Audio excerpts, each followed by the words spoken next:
Hello friends, welcome to Grewal tutorial. आज मैं आपको B Ed first year paper pedagogy of commerce का नेक्स्ट पार्ट कराऊंगी। ये मैं आपको यूनिट सेकंड का नेक्स्ट पार्ट करा रही हूँ और इसके अंदर हमारा आज का टॉपिक है एस्पेक्ट्स ऑफ पेडागोजिकल एनालिसिस।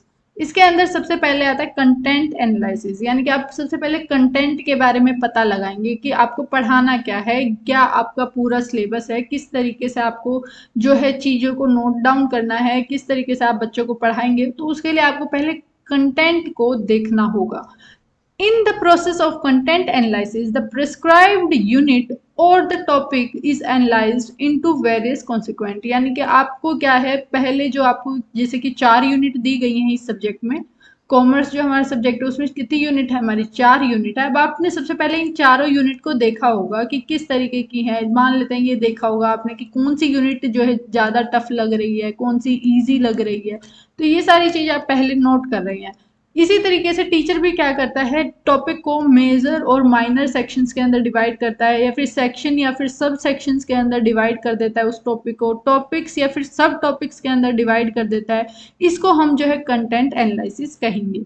जैसे कि अब हमारा जो सिलेबस है, जो भी हमारा बीएड का सिलेबस है, उसको हमने 4 यूनिट के अंदर पहले क्या किया हुआ है, डिवाइड किया हुआ है। अब ये जो 4 यूनिट है, वैसे तो ये सब्जेक्ट से ही रिलेटेड है ना, पूरा सिलेबस है, लेकिन हमने फिर भी इसको जो है 4 पार्ट्स के अंदर डिवाइड कर दिया है। तो इसको हम कहेंगे content analysis.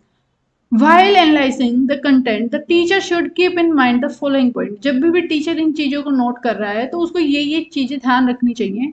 Knowledge of Maximus of teaching, यानी कि आप किस तरीके से टीचिंग पढ़ाएंगे, क्या आप टूल्स का इस्तेमाल करेंगे पढ़ाने के लिए, आपको ये ध्यान में सबसे पहले रखना होगा। Knowledge of principles of teaching, यानी कि जो हमारे प्रिंसिपल के सिद्धांत हैं जो फॉलो करने चाहिए जब आप पढ़ा रहे हैं, टीचिंग के क्या क्या सिद्धांत हैं उनके बारे में आपको सारी प्रॉपर नॉलेज होनी चाहिए। नेक्स्ट आता है नॉलेज ऑफ सब्जेक्ट मैटर, जो आपको सब्जेक्ट दिया गया है आपको उस विषय के बारे में भी नॉलेज होनी चाहिए। नेक्स्ट आता है knowledge of important point of subject matters, कि क्या क्या एक पॉइंट के अंदर, मतलब कि एक जो हमारा टॉपिक है उसके अंदर क्या क्या इंपॉर्टेंट पॉइंट है, आपको इस चीज़ के बारे में पता होना चाहिए। Knowledge of the level of student, student की कितनी नॉलेज है, कितनी समझ है उस टॉपिक से रिलेटेड या उस सब्जेक्ट से रिलेटेड, आपको इस बारे में भी नॉलेज होनी चाहिए।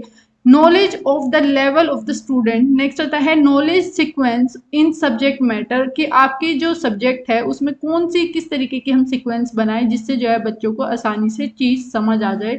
जैसे कि जब भी हम अकाउंट्स को पढ़ाएंगे तो सबसे पहले हम जो है नॉर्मली जो है बुक कीपिंग करेंगे, नेक्स्ट फिर हम जर्नल एंट्री सिखाएंगे, फिर बच्चों को लेजर अकाउंट बनाना सिखाएंगे, फिर हम ट्रायल बैलेंस सिखाएंगे, फिर प्रॉफिट एंड लॉस या अप्रोप्रिएशन अकाउंट, फिर हमारे बैलेंस शीट, फिर financial statement at the end जो हमारी बनकर तैयार होती है।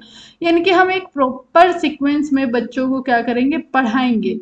ऐसा नहीं हो सकता है कि आप जो है लास्ट स्टेप फर्स्ट पर कराएं और फर्स्ट स्टेप लास्ट पर कराएं। तो आपको ये पता होना चाहिए कि कौन सा टॉपिक मुझे किस टाइम पर कराना है।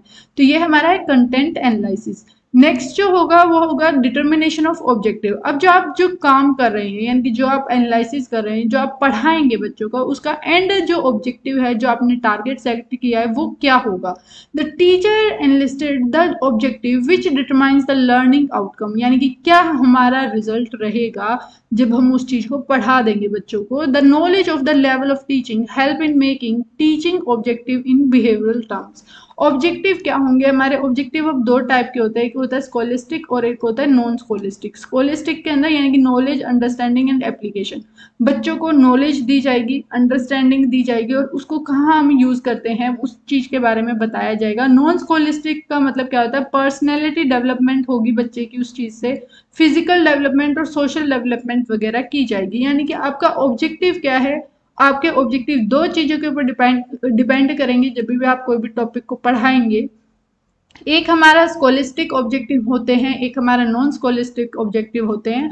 अब जैसे कि अगर आप बच्चों को कॉमर्स पढ़ा रहे हैं तो स्कोलिस्टिक जो हमारा ऑब्जेक्टिव है उसके अंदर क्या है कि बच्चा नॉलेज गेन करेगा कि अकाउंट्स क्या होता है, बिजनेस क्या होता है, कंपनी क्या होती है, इंडस्ट्रीज क्या होती हैं। उसके बाद वो अंडरस्टैंड करेगा कि किस तरीके से अकाउंट्स वगैरह बनाते हैं और उनको किस तरीके से अप्लाई किया जाता है कंपनी के अंदर। साथ के साथ वो क्या है, पर्सनैलिटी उसकी डेवलप हो जाएगी, आगे चलकर जो है वो अच्छे से अकाउंटेंट का काम कर पाएगा या फिर सीए वगैरह का काम वो कर पाएगा। तो ये हमें जो है देखना होता है, फिर साथ के साथ सोशली वो डेवलप हो जाएगा कि सोशल डेवलपमेंट या फिजिकल डेवलपमेंट उसकी हो जाएगी। तो ये हमारा क्या है, डिटर्मिनेशन ऑफ ऑब्जेक्टिव। अब हमें ऑब्जेक्टिव का पता लग गया है।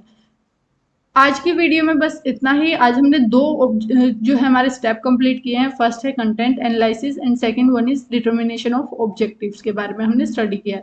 अगर आपको इन दोनों में कोई डाउट है कमेंट में ज़रूर पूछें और चैनल को सब्सक्राइब करें। And thanks for watching.